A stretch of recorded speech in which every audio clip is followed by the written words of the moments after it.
It's been a while since you've heard my voice at the start of an episode. It's Jenna here, just letting you know that we're moving to a fortnightly release. That's bi-weekly to our American listeners. Worry not, we're still releasing content on those days for Reflex Save, but on those off weeks, we're releasing additional content to fill your ears with. This is because we're actually demolishing and rebuilding our house, which means we're without a studio. We do appreciate your patience with this, and we hope you look forward to the extra content that we've made for you. And with that, on with the show.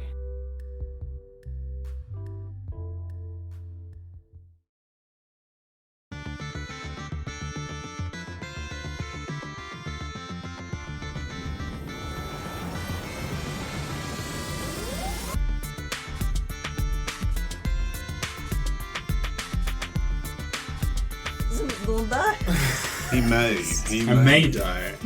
Probably going to fall unconscious. Lucky you got the best damn physician in this area to not let you die. And the 51st I'm pretty sure you are the highest level cleric in the Dale, so... I am? Also the lowest? You don't know what level Mashan's at. Tell us. No. 20. Well, she can jump into the ocean. If Mashan was 20th level, she would literally be able to solve all the problems that have happened in the Dale. Any 20th level character could probably solve all of the problems in the Dale. In the Dale, yeah, specifically. Like this current adventure. Perhaps she's just really lazy. She could be. The Elminster problem. Well, speaking about being really lazy, Yeah. do we want to get to this week's episode of Reflex Save? I don't know if that's the best segue. You already segued. It's too late. We're going to take it. We're going to take it. We don't know if it's the best, but we're going to take it. Do you guys remember what happened last week? I'm falling. That is the punctuation point about what happened last week. We did a lot of things, and Zimma's falling. We made it Carnelian is falling. We made it from a lighthouse island to a cove island, and we did some talking. There was some deep and meaningful moments. You turned into a giant owl to have a look, and then... I got some ice thrown at me. You got some ice thrown at you because you were spotted on courtesy of a natural 20. You were spotted and It didn't probably hurt. knocked you out of an owl state. And But you, did break my concentration. yes, Yeah. and then you plummeted back to Earth as a kobold. And unfortunately, you could not give me a good enough argument that you wouldn't have been 200 feet in the air. So I was remembering that episode, and I asked you, I was like, do you have any reason why you wouldn't be over 200 feet? And you're like, No. Pretty difficult to dispute. I mean, it is, especially when I'm looking for something that's like... Precisely. a bird the size of a Boeing 747. yeah. So that means that there's a fortunate silver lining here. There's a maximum amount of damage you can take from falling because of terminal velocity. And you've hit that. So you can't take more damage Thanks, than terminal 20d6. Thanks to velocity. Now, you did also, right before you hit the ground, cast Web. That is going to have an effect, but I'm not going to tell you what that effect is until it comes into play. Alright. So, I've got 20 d6 here. 20 physical d6 to decide your fate. Now, obviously, it needs to do double your amount of... So it has to reduce all of your current hit points to 0 and do your entire hit points again to actually kill you outright without having any chance of having death saving throws. That is capable on the dice that are here. It does require me to roll pretty high. 20d6. Average of more than my hit points. Nah, you'll be fine. So how many hit points do you have currently for that? I have 52 hit points. 52 hit points. The spell did not... the spell did no actual damage to me, but it did strip away the Morning Lord's Blessing. It stripped the Morning Lord's Blessing, which is 10 points. So you don't have that. And, so then you didn't get any over damage, because it was just breaking your concentration. Could you just do a quick little ASMR bit while you're holding 20d6? Yeah, I'm struggling to hold it in two hands, but... Oh, that's gonna come up nice and juicy. Perfection. Okay, so are you ready? No. I'm ready for the sound. Roll it's gonna anyway. make, but do it, yeah. Go on. Yeah, I want to hear this. Do you need a calculator? I might. I have calculated. How many hit points did you have? 52. 52. Alright. If you were to... I think that if you had have taken any over damage and you didn't have the Morning Lord's Blessing, you'd be in real rough state by now. I did 83 points of damage. Ow! Wow! Whee. And what I'm going to do, though, not that it's going to really help too much, this would have come into play if it was really going to overkill you, is I was going to take 2d6 and re-roll the highest. So that the highest 2d6 and... that's the reduction. So you would have taken another 6 less damage. So 77 points of damage as Carnelian falls to the ground, smashes into the web, it all stretches and just impacts on the ground. I'm going to say that his body just rolls out of the web onto the beach, leaving an impact mark where it was, and the web dissipates right away. Does it, or is it a concentration spell? Or web is actually... I don't believe web is a concentration spell. Oh, yes. Yeah, no, web is concentration, so after I fall unconscious, it'll dissipate. So immediately this web springs into existence. It's like that cartoon stretch when something hits like a rubber wall, and Carnelian bursts through the other side, and the web starts to dissipate almost as soon as it was cast. As the rest of you arrive at the limp body of a little kobold. Carnelian! And then I'll immediately go to his aid, bend down. What's the first thing I'm going to do? I'm going to, first of all, spare the dying. I want to stabilize him, make sure that he is, not fully with Callan just yet. And then I will cast Cure Wounds at 4th level. Ooh, big cures. Big cures. Definitely not flexing. And Wodun's going to try and find his instrument. Would it be with you, do you reckon? Oh, yeah, he would have had all his stuff on him. Alright. I'm going to try and find the viol or whatever the instrument is at the moment. Today it is a violin. It's probably all smashed up. Yeah. It's all like, a lot of his gear is like... Yeah, take your pick. It's in splinters. Well, not this one anymore. Sorry to interrupt there, but I think it's worth it. I've got a funky little feature being a grave cleric called Circle of Mortality. I think we touched on it a while ago, but it bears repeating because it's pretty clutch, not clutch, but it's pretty cool in this instance. You restore maximum possible HP of each dice instead of rolling. So I don't have to roll, I just choose the highest number when healing spells to a creature with 0 HP. There you go. Hey. So if I do a level 4 Cure Wounds, which is 4d8, Yep. I just say, you know what, I'm not going to roll the dice, I'm just going to say they're all 8s. Yep. You can say they're all 1s if you wanted to. So 32 plus your wisdom? Yeah, dog, which is 3. So 35 points of healing. Big chunk of healing all at once. Damn, That is. that's huge. So if you saw me doing it, Horacio doing it, it would be like him probably drawing on as much divine power as he's ever done to heal someone else. Like he's done it to recently. He's just been banishing people with that with that level of divine influence, But he's channeled it into healing, and so it would be very, very bright. It would probably be more than just a dim grey glow. It would be very bright grey. It'd almost be like one of those scenes where it's someone's body's just glowing, and to the point where you can barely look at it. All this light's sort of radiating off it. 35 points of healing. That's what it looks like, in case you're wondering. I think with Horatio taking care of that and Svieta not really knowing what to do with her head, she'll cast one at a time, just in the moment that takes Sanctuary on everyone. Okay. Just at the first level that it is. It'll only last a minute, but it'll make sure anything else coming from range we would have protection from that for just a bit. Okay, so how does Sanctuary, how does that... I don't think we've seen it cast before. No, but you ward a creature within range against attack, so until the spell ends, any creature who targets the warded creature with an attack or a harmful spell must make a wisdom saving throw. And if they fail the save, they have to choose a new target or lose the spell. Yeah. So I'll just cast a silvery aura over everyone at different times, and just not really know what she has to do with her hands, and just watch She wants to do watch something. Horatio do his magic. Quick vibe check for Horatio. Sorry, I had to jump in, but as Svieta's casting that, do I notice the energy? Do I recognize the energy? I 'Cause I'm would... looking.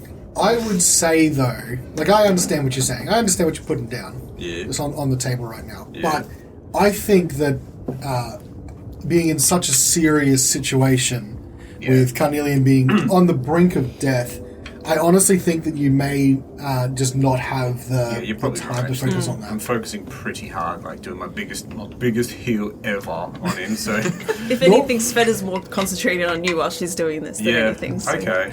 That's the only thing. And look, I would normally give it to you, but I think in this circumstance, Yes. your training would also take over. Yeah, you're absolutely right. So, Carnelian, the shock of you felt the impact. That all that pain, all of a sudden, it was just that moment of pain, and you were out. And then you feel that divine energy course through you, and the bones just knit back into place, the flesh covering and scarring over as if you'd healed naturally over a long period of time. Your heart that had almost stopped, you feel the blood just suddenly surge through your veins again. And your eyes open, and the first thing you see is the face of Horacio, framed with this green and blue and purple aurora stretching across the sky as you look up at him. So Carnelian wakes up and just bolts up, looks around, recognizes. You're okay. I once again, I think I have you to thank for that. Well, Kelvin to thank really, but you fell from incredible height. Well, I did see which direction she came from, and she was indeed riding a rock. That is the largest bird I've ever seen. And she caused an ice storm, very centralized around me. It knocked me out of my spell. But yeah, she does leave earlier than midnight. It does take her time to get from her island to wherever she needs to cast the aurora from. So she saw you. Somehow, but she did see me.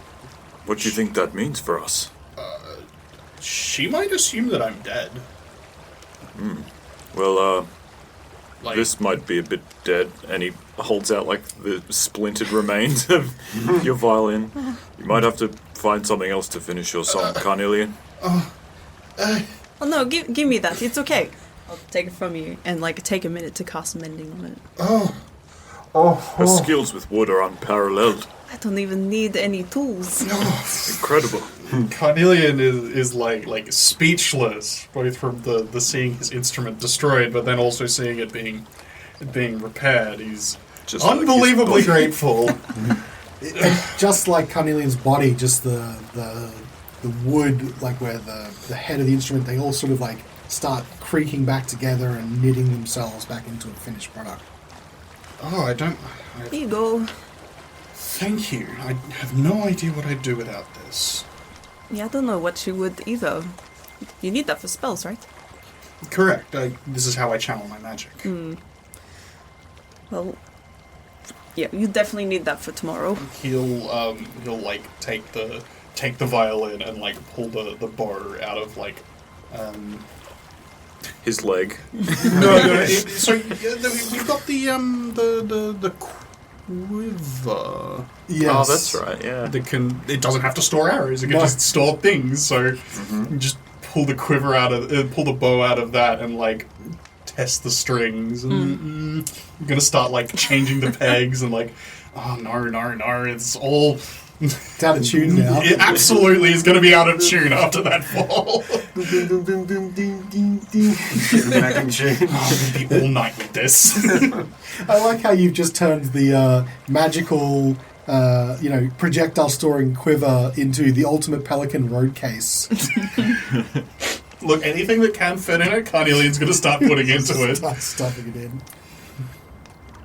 I mean, he also has crossbow bolts that he can store in there as well. That's true. That's true. You can store firewood in there.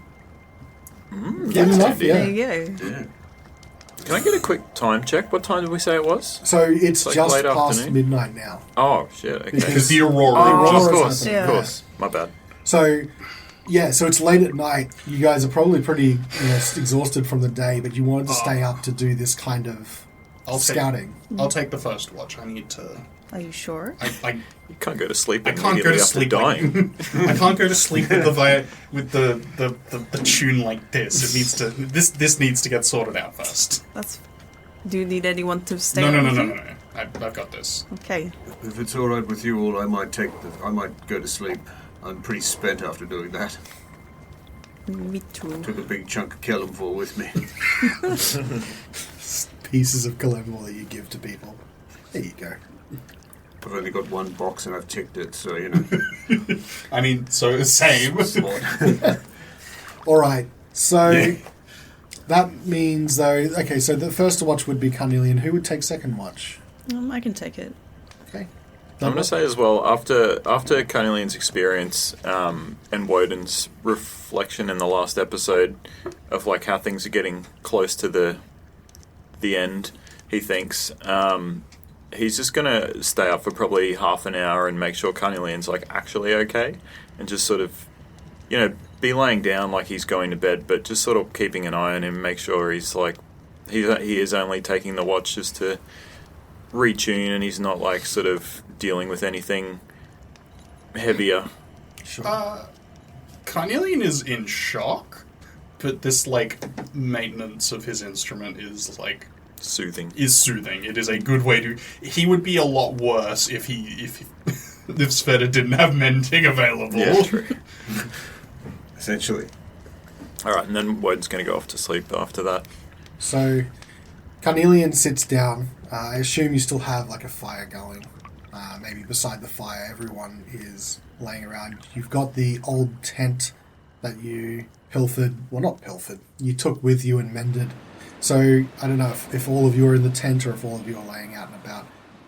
But Carnelian, you know, you hear just every so often the picking strums of someone, you know, tuning an instrument and making sure it just sounds pitch perfect. Carnelian's watch passes, and all you really hear are the lapping sounds of frosted waves against the shore. In a couple hours, you go to wake Svieta. Yep. And Svieta begins her watch. Time passes. Svieta then goes to wake Wodun, or who's last actually? Wodun or Horacio? I'll probably go last if that's alright. Yep, no worries. Pretty tired. Wodun wakes up. You've only had a few hours sleep really because you were staying up to listen out for... Only for like half an hour it was, yeah. Yeah, but it was already late by the time you guys went to bed. Yeah, true. So, I mean, that exhaustion must also be playing on you guys, even though you're not in the same spot where you were, where you're pushing yourself for days on end. It's still exhausting. As your watch begins, are you doing anything during your watch? I guess just sitting by the fire, keeping warm, Keeping warm. brushing his hair slowly. Did he borrow that from Valine? Yeah. Took it from Valine's things because it's a nice brush. Yeah. I'm assuming. She has nice things. He's eyeing off the mascara again, like, someday I'll be brave enough. I thought you were wearing the mascara. No, I didn't end up putting any on. Oh, okay. You're brushing your hair like the beautiful Disney princess that you are. Cute. And you're just looking out into the ocean. And what you see is, like, it's starting to get to the early morning. There's not light yet, but there's sort of enough playing from the ending tendrils of the aurora. And I think we established it was like a gibbous waxing or waning gibbous moon. Waning gibbous. Waning gibbous, I think it was. That you do see at least a little bit out into the ocean. And in the darkness, you think you see some shapes. Like something breaches the surface ever so briefly. And then when you try and focus on it, it just disappears back under the water. That happens for maybe about only 10 minutes. But then it doesn't resurface again. Gwen's going to readjust. So he's got his back to the fire and his front to the water. So he can, like, so the fire's not sort of obscuring his vision so he can see a bit better. And he's just going to, like, laser focused on the water now. For the rest of your watch, nothing else breaches the surface that you're not expecting. But it was certainly something out there in the water. Seemed to be playing around in the cove for a short period of time. Did it sound like multiple things or one big thing or... You couldn't... I mean, it looked like one big thing, like one big shape. At the end of that, you then go and wake Horatio for the final couple hours of watch. Horatio? Praise God. Yes, praise God. There might be something in the ocean. Just keep your eye on it. Okay. It hasn't moved in a little while now, but it might, I don't know, it might still be there. Just keep an eye out. I will do that. I'll just back to the fire looking out over the water. Actually, before you go to sleep, which part? Over there, and I point to where I heard it. I see. In the cove, basically. Okay. Where you are. Wodun goes to sleep. Horatio, you spend the last couple of hours keeping an eye out where Wodun was speaking to, but you don't see anything. And eventually, the perpetual dawn light spills out over the island where you are, and it's morning. Was there anything in the water? Did you see anything? No, I spent my watch checking and waiting, but nothing. I didn't see a thing. I wonder if maybe Angajuk was checking in on us, seeing if we're ready. Hopefully, maybe we can ask him. I'm sure his knowledge of these waters is far exceeds our own. Hopefully Sveta's still got some fish. I'm pretty hungry after last night. I believe she caught 14, so I imagine she's still got one or two. She did catch a lot. Sveta, are you awake? Well, you awake before me. She'll wake I up. was seeing if you had fish. Yo? Cool. Yo. Alright, you can go back to sleep if you want. No. I'm gonna go do some yoga. I'm awake now. Beautiful beach. I'd be a fool to miss this opportunity. Well, I will put the fish on and watch you. And Savannah will rub some sleep out of her eyes and go over to the fire and just slap some fish down on some sticks and over the fire. Do one of those big cat stretches and the tail goes dead straight and the hair goes up. She'll do her own version of a downward dog, but it's really perfect. The downward cat. Downward cat. Upwards cat. Just like the top part of a Become the letter N. what do they call the it's like camel and something, the one where you arch your back, then you Concave and... but you're on all fours and you arch your back up. Oh, cat cows. Cat cows. Yeah. Like that. You like that? Dog cows? Is that okay. Cat cows. I might actually join Wodun Oh, Sveta will watch for a bit of intently. yoga. the yoga, Pilates, Tai Chi cut class is in session. Yeah, it's been a while. I'm feeling good about things. I think clear of purpose, so he's going to go for it and help clear his mind a bit more. Carnelian, you wake to the smell of cooking fish and the sounds of grunting men? Question mark?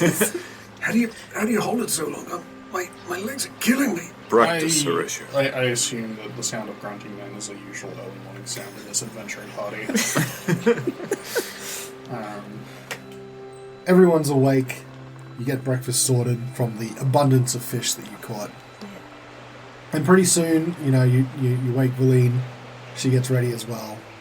You pack up your tents, you pack down your campsite. And very soon, in the cove, just before the shore, a huge mass of a whale breaches the surface. Are you ready to go? Yes, we're filled with omega-3 and we're ready. Omega-3 is the best of the omegas. I reckon you're pretty rich in that, hey? And I'll wink at him. That's less funny. Hilarious. He eats a lot of tuna. Hey, Wodun, maybe it's worth mentioning what you saw. Maybe Angajuk knows something about it. Yeah, Angajuk, were you checking in on us last night? Were you splashing around out there? I'm never too far from the tourist group. Oh, good. Well, did you see anything nearby on the in the cove over there, or? He turns around so his eye is looking at Carnelian and it's like, I saw a brave but foolish kobold fall from the sky. Now do you see why I don't like the bird? I mean, the bird wasn't the problem, but yes, I understand why people don't like the bird. Or is it just birds in general? A bird is too big. Yes, the bird's not far too big. Couldn't agree more. What about the shapes in the other surface? Did you see anything near the surface? Did you sense anything large? I patrol. Maybe it was me. But I can't see everywhere in these waters. Something could have slipped by. Of course, we just thought we'd check. Would you mind checking underwater now? Can you see in there now? And he just sinks below the surface. Great, now Rad's gone. Sorry, I'm sure it'll be back. Can I have another fish? Here you go. And she just, in her pocket, she'll just like take one out. Ooh. Brushes some like fluff off of it Yeah. from your pocket. It'll be fine. Pocket fish. Pocket fish. It's lined with leather, so Oh. it's fine. Okay, that's better. Good moves today.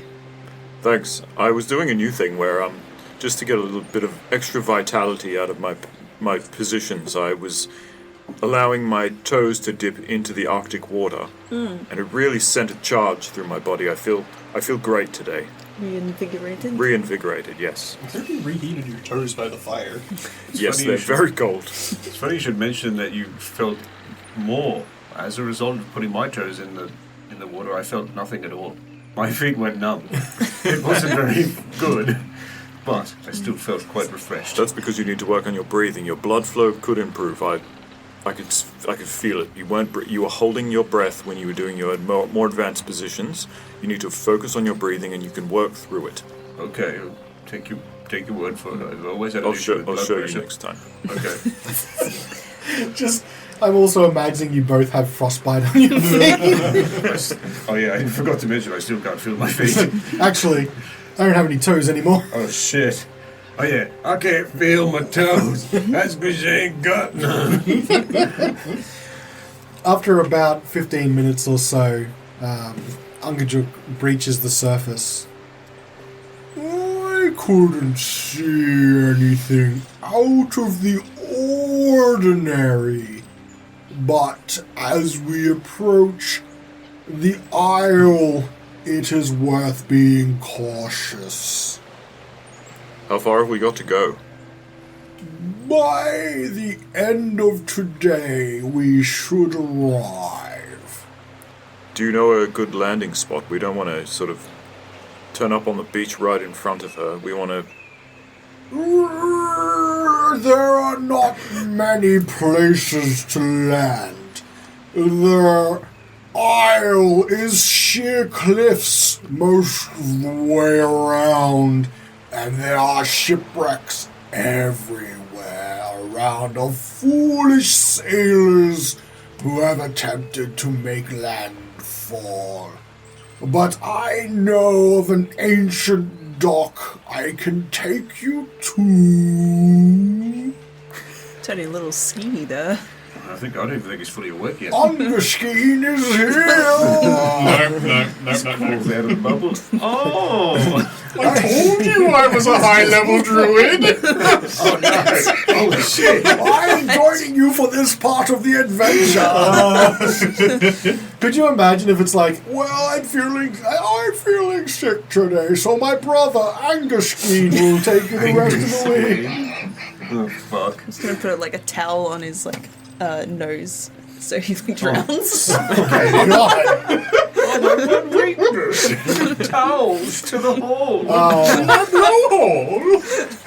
Blowhole, that's The funny thing is like where the boat's positioned, it would be right over the blowhole as well, so I don't know how that works. I guess the bubble also covers where the hole is so he can We're breathe just underwater. breathing his breath all day. Yeah, that's all right. Do we just get splashed occasionally? It's like, you just hear this, and you're like, oh god, not again. He would drain that bubble of oxygen so quick. I think it's a magic bubble that keeps refreshing. So I mean, It's Don't worry about that. It's probably like that air bubble spell Yeah. that they added to. but like it's massive, and it's like the ship on his back is pretty huge. So you're not really. I mean, you're a bit cramped in there because you've got a lot of staff and a lot of people. But yeah. Angerjuk, just a question. Just while you're warming up there, I just have a question for the party. I mean, weren't we going? We're going to approach as Oriel ascends. Is that the plan? So that we force her hand, like. So we're going to approach while she's up in the air. Is that the idea? So, I think having had some time to think last night, I think we should do some reconnaissance initially. But if we are to like actually go and acquire the book and the talisman, the spellcast, the bauble, the spellcast, I'm focused on the book. Something of white? The book, White? No, Codicil. The Codicil of White, yeah, and I forget what the other one was. That we should do that like as she's leaving, because that way she has to choose between casting the Aurora and confronting us. Exactly. But I think initially when we get there, we should spend some time looking around sneakily, or as sneakily as we can be, so that way we can have a good idea of where we're going, because she doesn't appear to be out for very long either way, so she might just decide to go out, cast the spell, and then immediately come back to us. And if she chooses not to come back, we'll want to know where the items are so we can get in and get out quickly. Yeah. That is true. We'll have to be extra stealthy, though, because I'm almost certain that she'll be aware of our approach. But I don't feel we have much of a choice. We are sadly not the stealthiest crew, but we will make do. We'll make the... Do our darndest. We can prep some higher level invisibility spells, like a third level invisibility from each of us to maybe. to do it. Maybe. And Sorry, maybe Valine might have some kind of invisibility scroll. Valine? Yes, we're ready. Come on. Why is it so early? Let me just check my wizard spell book. Yes, do you need a frappe? She's probably got something in there. A frappe would be fantastic, actually, Carnelian. Lactose free, or are you good? Oh no, I think full lactose, please. You sure? We're going to be in the bubble for a while. That's your problem, not mine. On my spell list, it doesn't appear that I have an invisibility spell, unfortunately. She's a necromancer, not an illusionist. She gets a pass. So surprised that Valine's not contributing again. Jesus, that's so mean. That is I pretty said rude, that to be quietly. honest. Well, guess we set out. It'll still take up most of the day to get there, right? Yes. At this rate, it'll take probably until tomorrow. So, you all board Angerjuk. Yes? We got Yes. long rest there, yeah. Yeah. Yeah, you can mark long Wait, rest. okay, cool. But I would Get your say morning that board. continuing to have more watches like that, if you have too many in a row, you might start suffering exhaustion levels because you're not getting quite as much sleep as you probably should because you're up late with the... That high quality sleep. So I'm going to not have an effect at this stage, but yeah, if you keep doing stuff like that, that's going to have an impact. I don't want to make a habit out of last night. 200 feet up. Casting your highest level spell, being hundreds of feet in the air, and then not having a recourse if you get... Yeah, exactly. Yeah. My biggest Look, drop. I was debating at the start of the game to take if I should take Featherfall? Featherfall, Yeah. because, more limited than a wizard in my spell choices, and I was just like, Will you it's fall? Icewind Dale, how much falling am I going to do? Turns out... So much.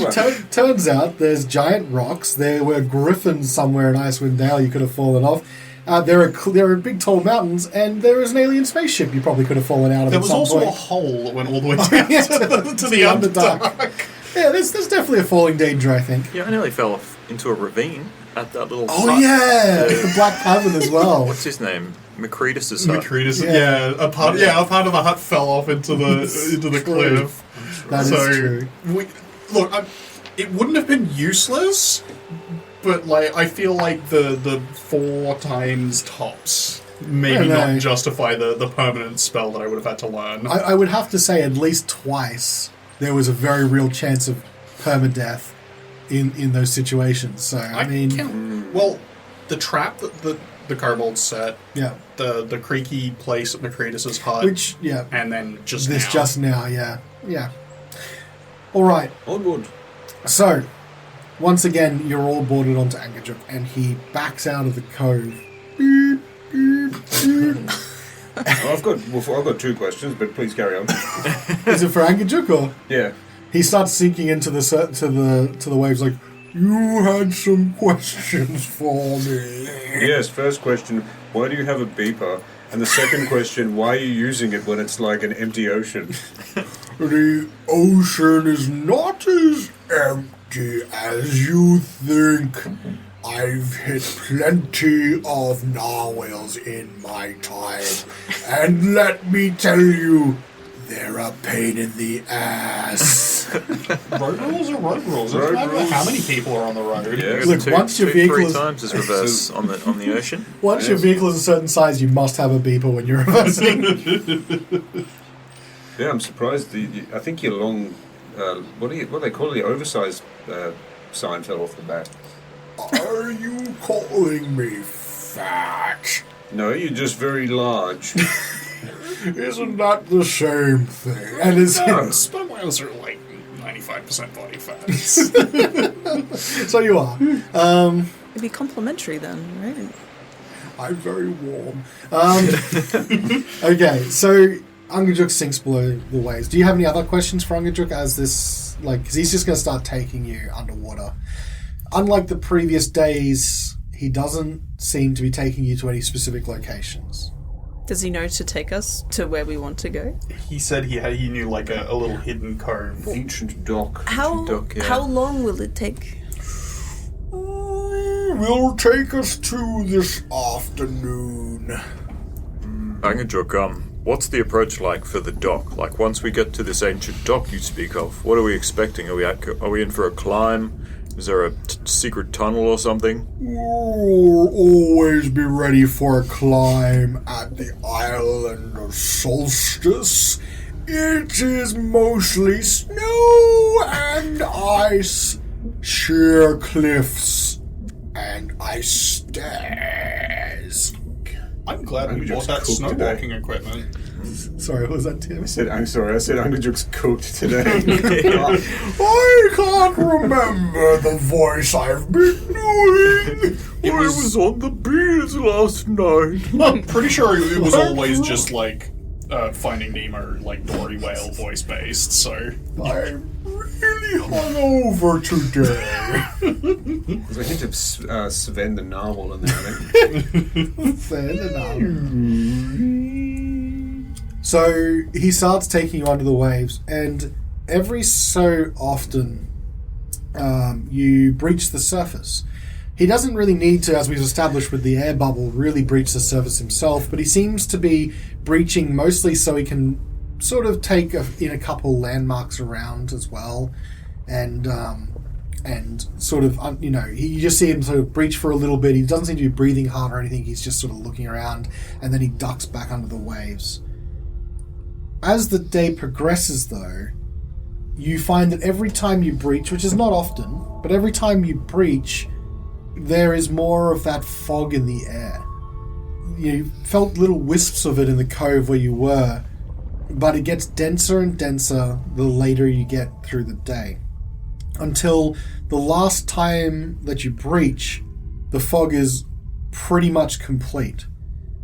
We are getting close now.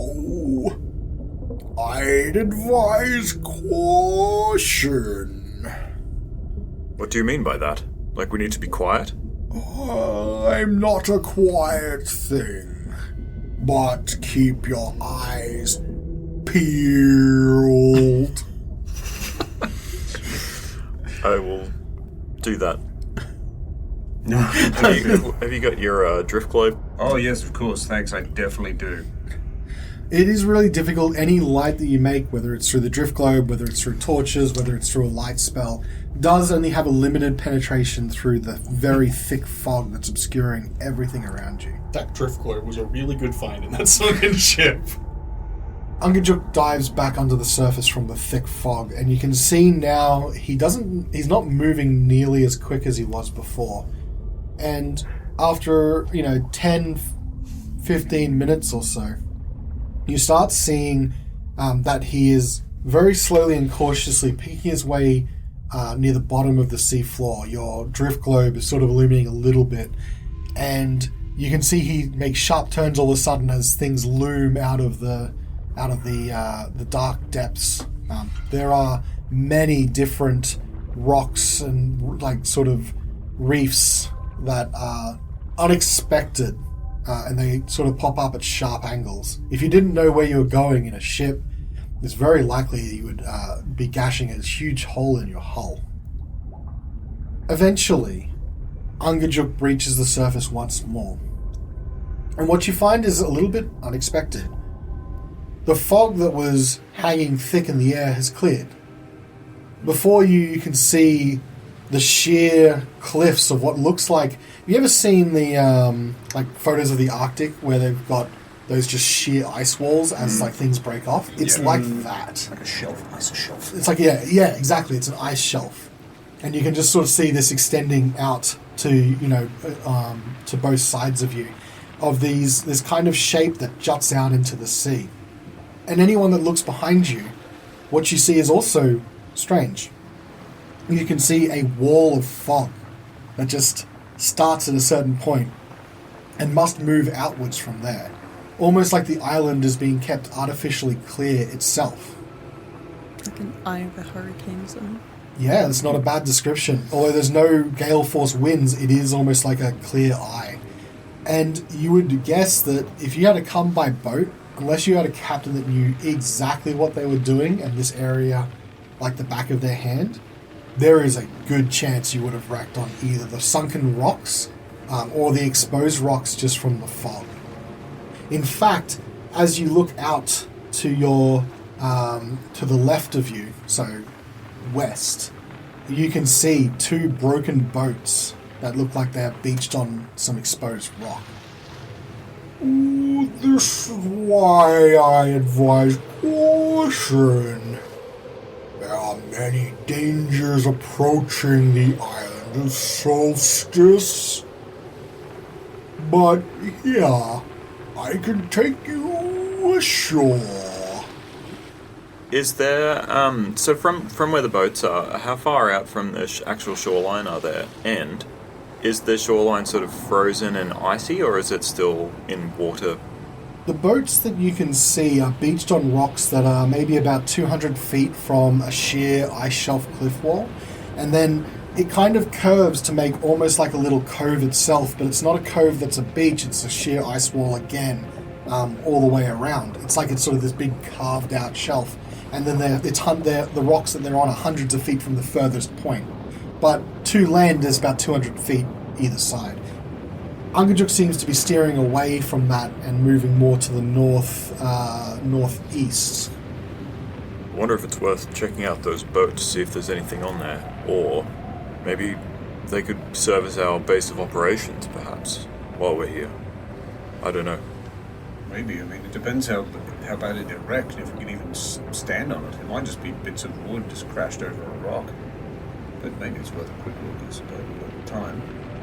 I can take you either to the dock or some shipwrecks. It's up to you. We probably do have the time. What are we expecting to find on one of the shipwrecks? I don't know. Maybe they had like adventuring gear. Maybe they have equipment that we could use, or...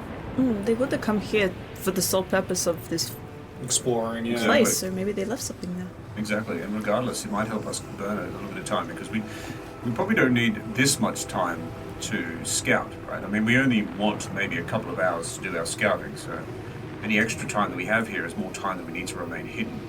Well, we don't know how big the place is. We don't, but I still feel we have a quick look at the right? Well, yeah, it's not like we can take a quick... It's not like we can scout and then take a quick look, so we might as well take the report first and then... Maybe I'll just zip over there quickly and see if it's worth investigating. I will take you past where the intent to drop you off on land is, and then you can decide where you wish to go, as I will be leaving you here. So if you decide to go on a shipwreck, you'll need to make your way to the dock. Will you come back tomorrow morning to pick us up, or...? I can check in every day at this time to see if you're ready to leave. That'll be Thank good. you very much. Okay. We're forever in your debt, Angajuk. You're welcome. I'll make sure the story includes you in a very favourable light. Very kind of you, little lizard. Here, let me show you the dock. And he starts moving further forward to the north, and you see the following. The fog through which you've been travelling thins enough to see 50-foot-high cliffs of solid ice ahead. Jutting out from the water off the coast are bare, weather-beaten masts of sunken ships. Ahead, you can make out what appears to be a partially shattered dock carved out of ice. As you get closer, it becomes obvious that the dock was made for giants. It's a big dock. Huge. I suppose it's big for you. I always thought it's as the size a dock should be.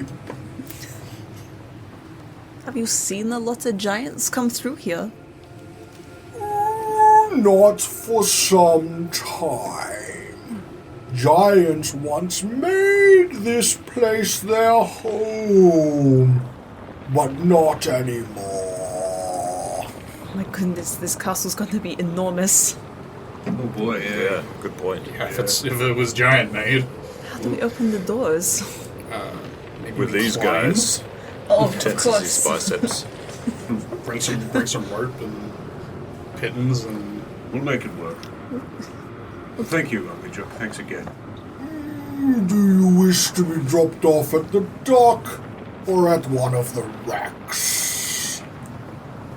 Docks, I think we can make our way back. If we're all stuck at the wrecks, we might be a little screwed. Perhaps just take me to the Rex, and I can find my own way back to the dock. Alright, you can fly. Yes, I can.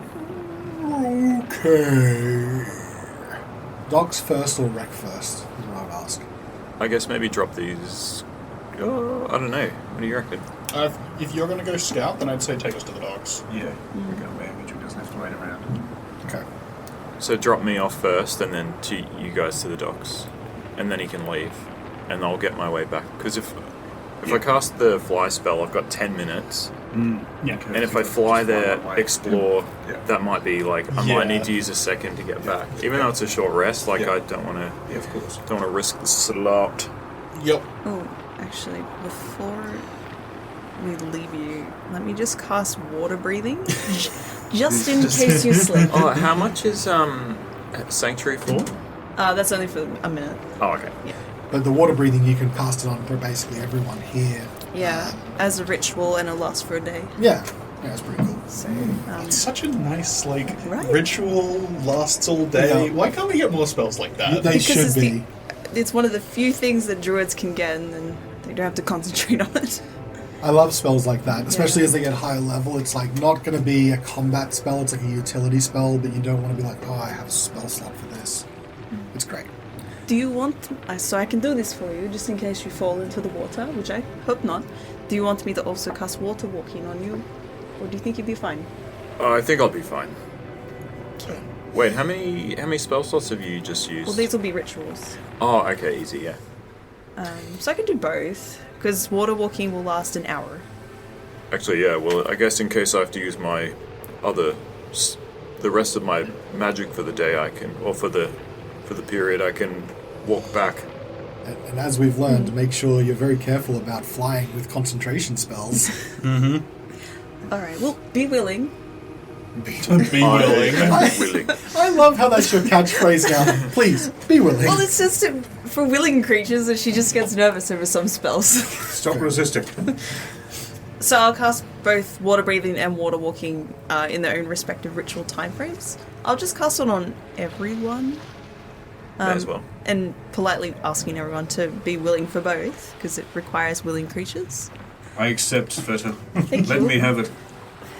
And I'll it'll, take some of that water walking as well. oh, of course, Villine. Oh, thank you. And it'll just be like just auras of like blue water around everyone Oh. for both, like a nice chill.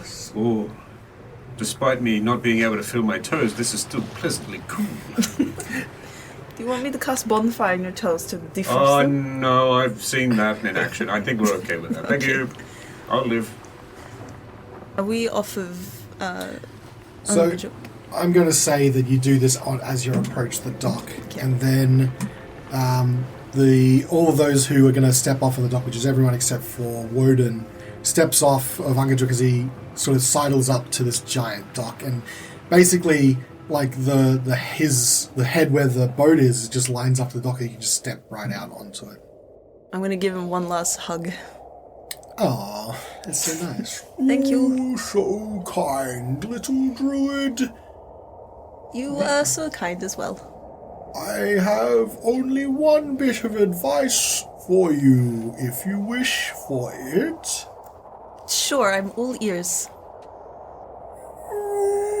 Look after your heart.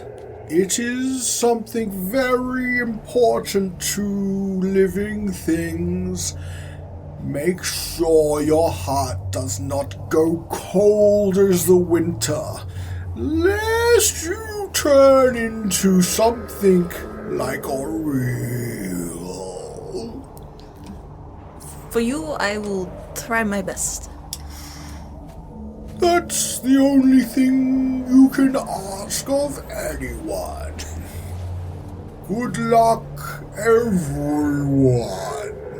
Thank you, Angajuk, Thank and you, farewell. I'll see you guys back here soon. Yeah, you take care, Wood. If you need anything, Shout real loud. shout real loud. Or just, oh yeah, you should be too Yeah, far for- away from your slug. Do you have thaumaturgy? I do have thaumaturgy. Oh, do you? Yeah. Hell 200 yeah. feet's not a very long way, though. Huh? 200 feet's not a very long way. But it's outside of the telepathy range. Yeah, Yeah, I mean, if he's shouting. yeah. Oh no, yeah, you can hear a shouting person 200 feet away. Especially across water. Yeah. In the cold as well. Especially when Angajuk backs up from the dock. Beep, beep, beep, beep.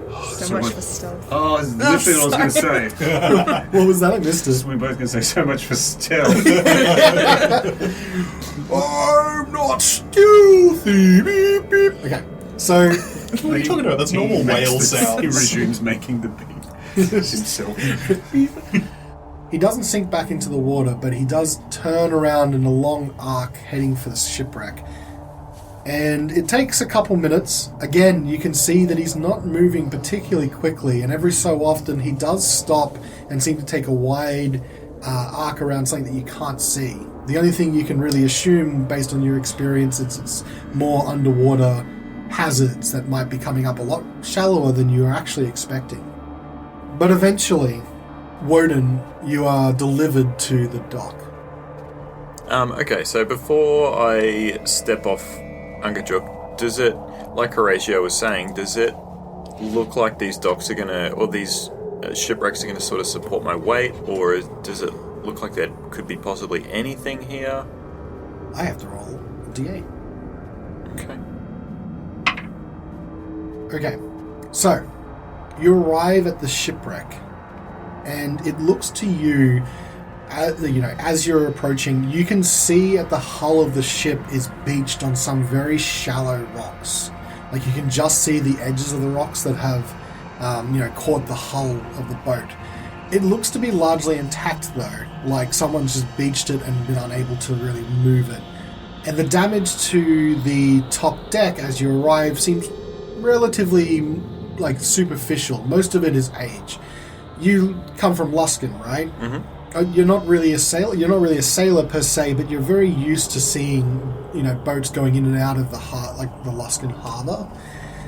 And you think that, like, if just taking a quick look around, like, there's holes in the sail, like, you know, the sail's been, like, basically torn away. But you'd think that if you could get something rigged up, you could probably salvage this boat if you could somehow get it off the rocks. It's otherwise largely intact.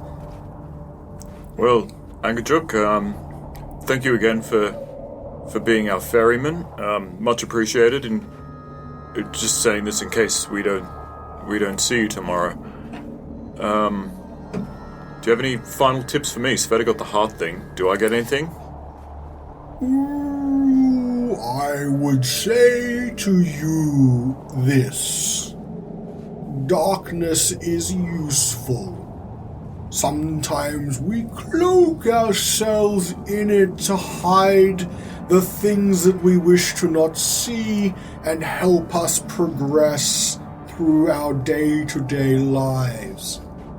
But don't rely on it. Shed that cloak, for if you let the darkness consume your heart, it will be poisoned. Shit, that was deep, man. Cool. I've been told I can be quite deep. Alright, well, thanks again.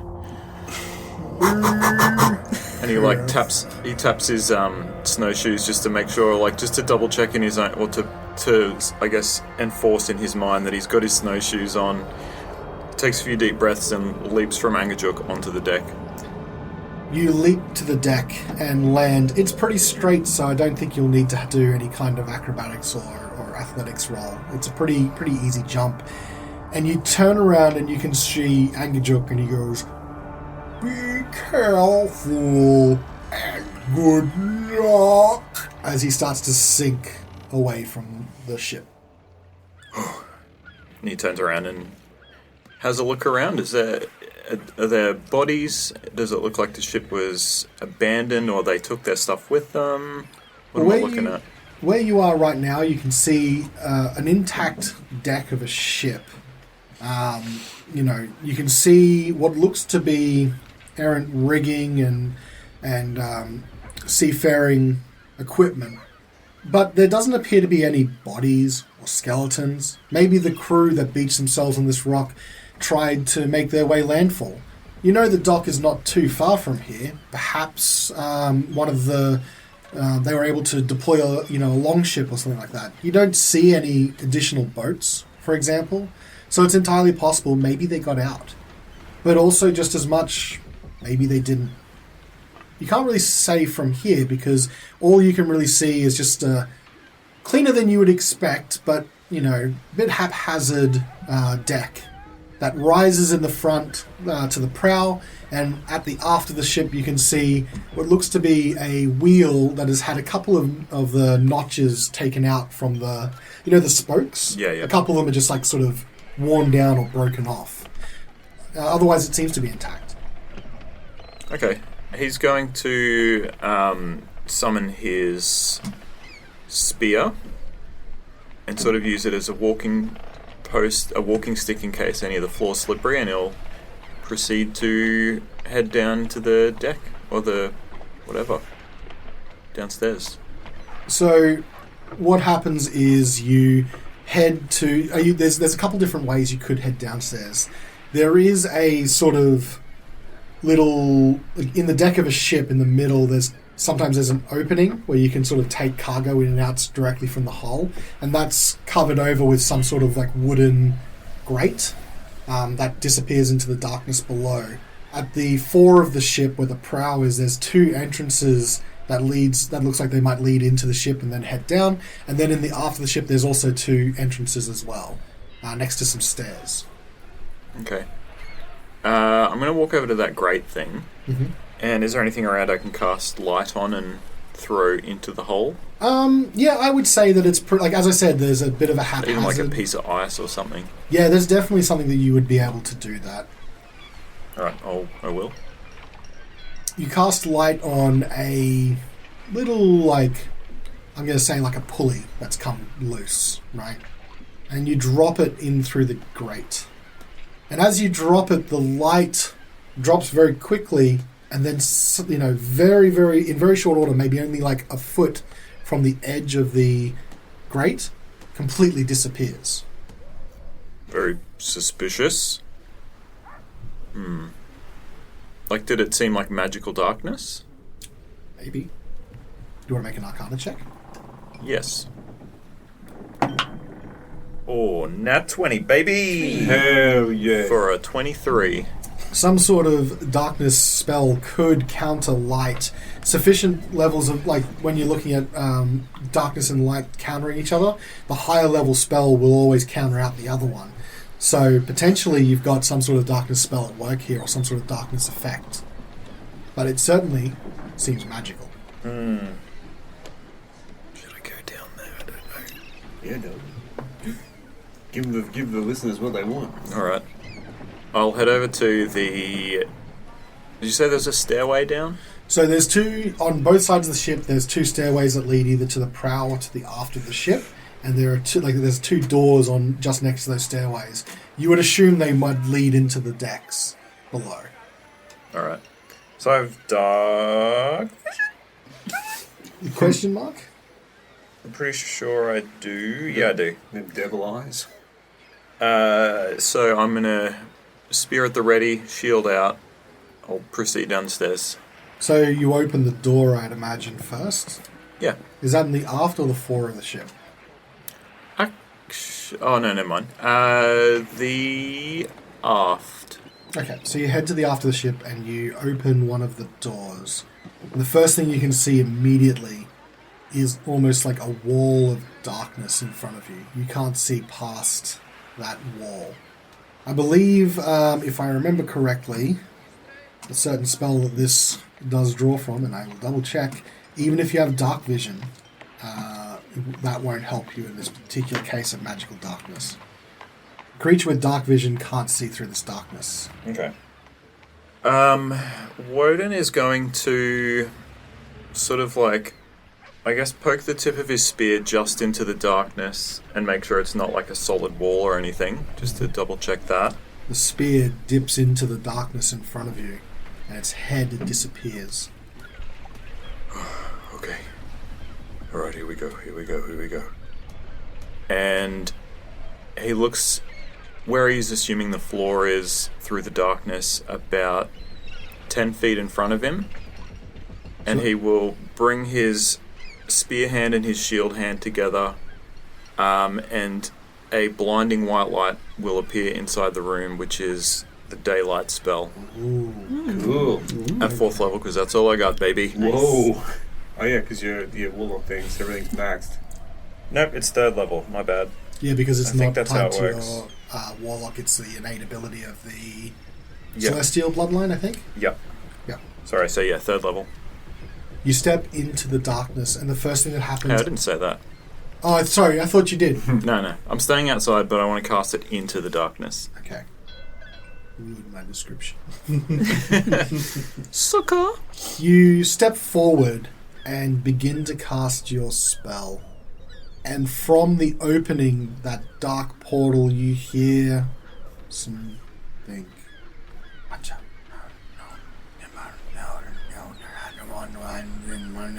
And you cast your spell, and bright light floods the area right in front of you. So bright it burns away the darkness, and as it does so, you hear this loud screech, this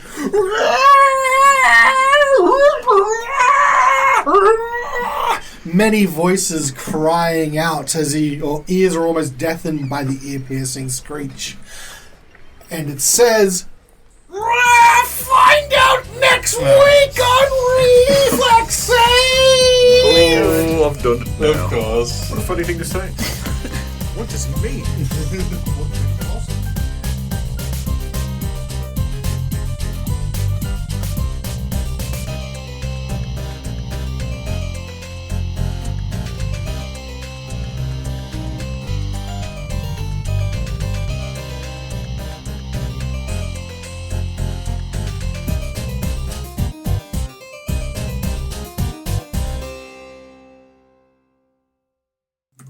How did they do that? They just had recorded someone doing like a couple variations of a sound. And Grant Kirkhope just recorded himself. Like, any voice in Banjo-Kazooie 1 and 2 is Grant Kirkhope's voice that he's just fucked with. Yeah. And he's just going like, and then just cut them together really short. So it's like, Yeah. There you go, the full creative process. Yeah. That was good. Hey everybody, my name is Jeff, and I run the Big Campaign Stories podcast. Our story focuses on 4 people working at a repo company, trying to keep afloat among a corporate dystopia and crushing debt. The world is one that we have been playing in and working on for a long time. The current homebrew setting is played with Pathfinder 1st Edition rules, but with more of a modern feel to it. Think something like Blade Runner or Snow Crash, but with magic. We try to release every Thursday, and when we cannot, we come up with small side episodes focusing on each character to help expand the world and lore. So, if you like greasy breakfasts, people trying to pay bills, and the occasional Lovecraftian monster, give us a listen. Alright, thanks.